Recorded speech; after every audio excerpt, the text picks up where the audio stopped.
You woke up. I didn't expect you to do that so quickly.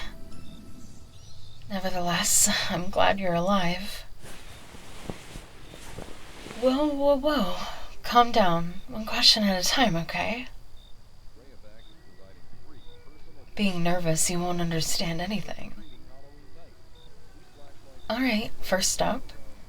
Probably the most important question you would want to ask right now. What are you doing here? I found you laying on the ground in the forest a few hours ago.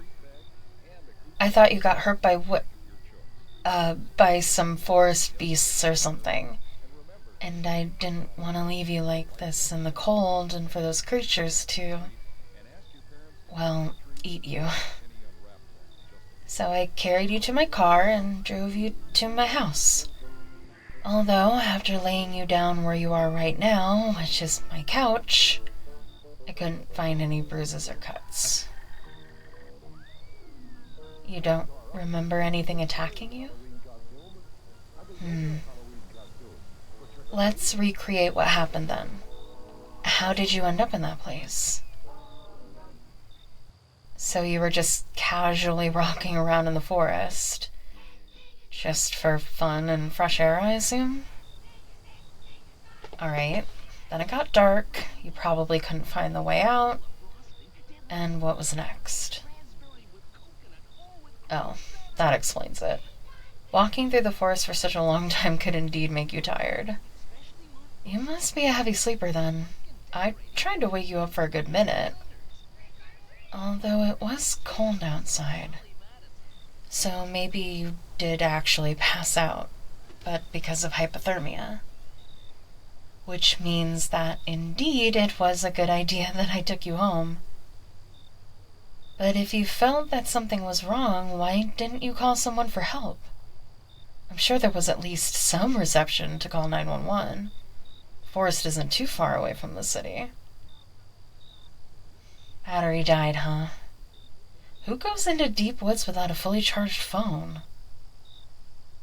It was fully charged? And how did it die in such a short time? You were playing Pokemon Go. I wouldn't be surprised if that was also the reason you got lost. No matter, you're safe now. I'll let you stay here for the night as long as you promise to be careful, alright? Yes, you really shouldn't come out all by yourself right now. And it's not just because it's cold. It's the full moon. I'm not saying I believe in monsters or anything, but weird things might happen tonight, and I just don't want to risk it. Anyway, now that you're awake, do you want some tea? Coffee? Hot chocolate? Sure. I have some cookies, too. Alright, I'll get that ready. In the meantime, do you have any other questions? Oh, why do I have a hood on? Like I said, it's cold outside. It's kind of cold here too, so I prefer keeping it on. And the mask? COVID? You know, it's still around, so I don't want to risk catching it from a stranger. Me? Hiding something? Why would I? I mean, I don't really know you, so obviously I won't share everything with you, but there's totally nothing I need to hide right now. Lying? No, I'm not lying. Why? Would you mind not looking at my butt? It's kinda rude. You're looking at my what? God damn it. Forgot to tuck it into my pants. I guess there's no use hiding anymore. I'm a werewolf. Hey, stop laughing.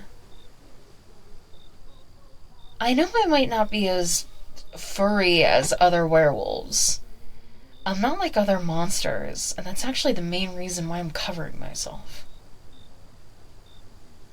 I'm a daughter of a human and a werewolf. That's why from the body parts, I only inherited wolf ears and a tail. Oh, and fangs. That's what the mask is for.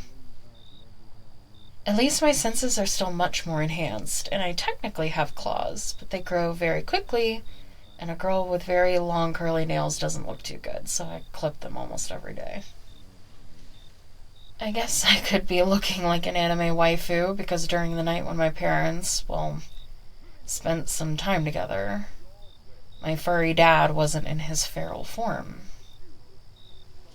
Other members of the pack say I'm not worthy of hunting with them. They bully me and they think I'm not a real werewolf, because I don't have fur all over my body when I transform during the full moon. But the problem is I'm actually more of a real werewolf than most of them. They got turned into monsters. I was born as one. Wish they cared about that, though. Luckily, there are a few people that accept me, so I hunt with them, and that's what I was doing this night.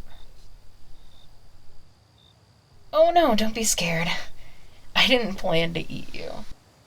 Nowadays, hunting is just symbolic. It's like family meetups, but at night, with people who might not be blood related to, and with lots of howling. Unfortunately, some of us, usually the werewolves that got turned by feral, sometimes rabid wolves, get carried away and actually hunt like animals. I was walking around the forest to seek for those monsters and make sure they won't escape the woods. Otherwise, they could start hunting humans in the city, and that would completely ruin our reputation. As I was walking, I started to smell a human scent. That was obviously a bad sign. Other werewolves could sense it too, and the crazy ones would, eat the victim. So I quickly followed the scent and found you. That was actually the main reason why I took you home and didn't want you to leave tonight. I didn't want you to get hurt by those monsters. Oh, and don't mention it. I have to care about humans. After all, my mom was a human. But like I said, promise me you'll be careful next time you're gonna walk through the woods. Especially at night during the full moon, okay? Good. I'll keep my eye on you. It's still gonna be a while before the sun rises, so if you want me to, I can tell you more about being a werewolf and other mystical creatures. And you thought only werewolves were real. So I can tell you about that, or we can just chill. Maybe play some games? Sure, I'll just get myself some coffee and we can start. Well, yeah. Most werewolves are nocturnal. I sleep during the day. Drinking coffee during the night is pretty normal for me. There's still a lot you gotta learn about werewolves. Maybe instead of looking for virtual pocket monsters, you'd prefer looking at a real monster girl.